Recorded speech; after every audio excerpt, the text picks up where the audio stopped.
Hey guys, what's up? It's TheThirdKnight here. So there has been another old school RuneScape livestream Q&A session, and there is more details and previews to see of the Wilderness Rejuvenation, and it is certainly as exciting as ever with the release date scheduled for Thursday, the 13th of March.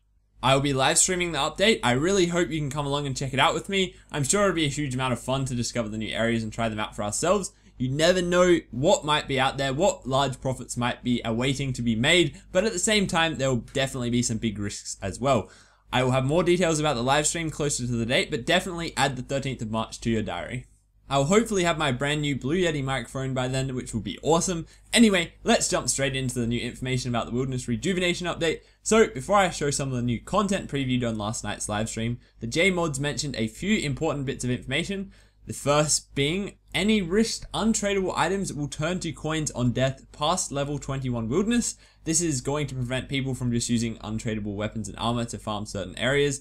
It definitely makes sense, and it will just mean that people in the long run end up risking more, which is definitely a good thing. As with all these reveals, I'm sure on the day of the update or when the Wilderness Rejuvenation is actually launched, there will be a detailed description with all the information, so people don't just assume things like their untradables will appear on death as usual. I just hope that everyone reads that update, otherwise there could certainly be some unhappy people going back to Barbarian Assault and Pest Control. Last week I made a Wilderness Rejuvenation reveal video based off of last week's livestream, so I would also like to add to that the new shields will require level 60 defense to wield, and lava dragons are going to be like steel dragons, just with buffed attack, HP and defense. So if you haven't already seen that video, I highly recommend you go check that out, just so that you have the full scope of all the new updates coming to old school RuneScape when the Wilderness Rejuvenation update is released. Now onto the latest areas previewed from last night's livestream. So the first new part of the Wilderness Rejuvenation update previewed last night was the looting bag.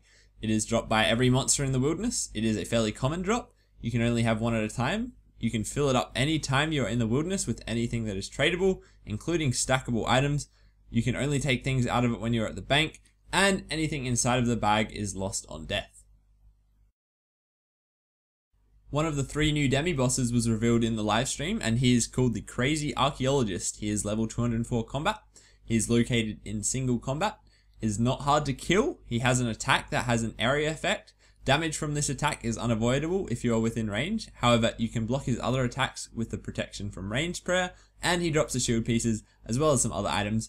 So he doesn't sound overly difficult, but don't worry, there's definitely more to come, and as the mods have said, the demi-bosses are not designed to be overly difficult. They're more of around the boss tier of the giant mole.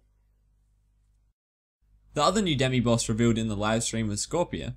Scorpia is a melee-based boss who is level 225 combat and is found in the Scorpion Mine in level 50 Wilderness.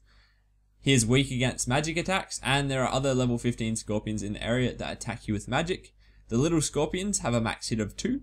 And Scorpia has a max hit of 20, and like the Crazy Archaeologist, Scorpia drops shield pieces as well as some other items. Now, you can avoid most of Scorpia's attacks by activating the Protect from Melee prayer. A whole new area featured on last night's livestream was the Resource Arena. It is located in level 54 Wilderness and contains various hard to come by resources. You need to pay 7,500 GP to get inside. However, for PKers who don't want to pay the 7,500 GP each time just to check if anyone is inside, they can simply right click on the gate and it will tell you how many people there are within the resource arena. There is coal, gold, addy, iron, yew trees, magic trees, dark crab fishing spots that do not move, and runite golems that can be killed to spawn a runite rock that you can then mine.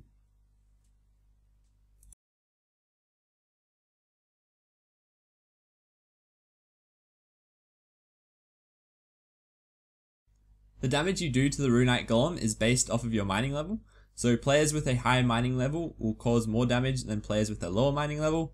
The time it takes you to mine a runite ore from the runite rock will take you as long as mining from a normal runite vein. The runite golems spawn every 5 minutes. If you do not mine the rocks left behind fast enough, a new runite golem will respawn and the rocks will disappear. Anyone can mine the rocks as well, as long as they have the required mining level, and one thing to note is whenever you log while in the resource arena, you will spawn outside and have to pay 7,500 GP to enter again. One of the new main bosses that was revealed was level 464 Venatus. This was based off of some player polled content a while ago. It starts off in single combat and can be lured out into multi-combat to be killed by teams. Then an artist shoots web at you that will stun you and drain your prayer points, and once lured, little level 15 spiders will spawn that attack you with magic.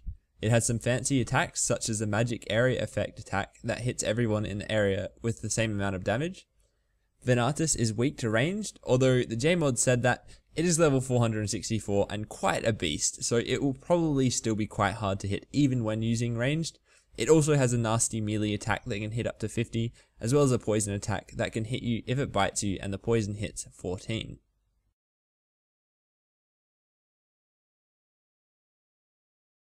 The final main boss to be revealed is Vedion. He is level 454 combat and located in level 31 wilderness multi-combat.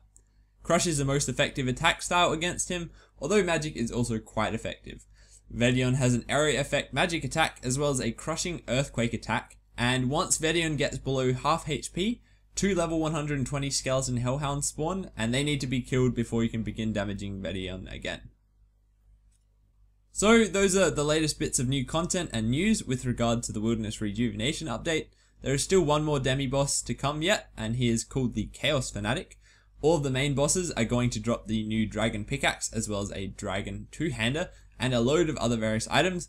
Keep in mind that it is all still a work in progress as quoted by the JMods, so there is still much to be fixed, buffed and changed around before this update is rolled out.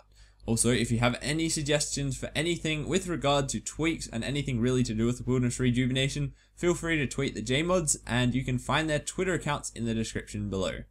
So that's it for this video, guys. Sorry I haven't made a video sooner or updated you on my current progress in game, but I just haven't had enough time. I'm also working all day tomorrow, so I really need to go to sleep now, but the day after tomorrow is a public holiday, so I hope to have another video out then. Thanks very much for watching, guys, and I'll see you next video.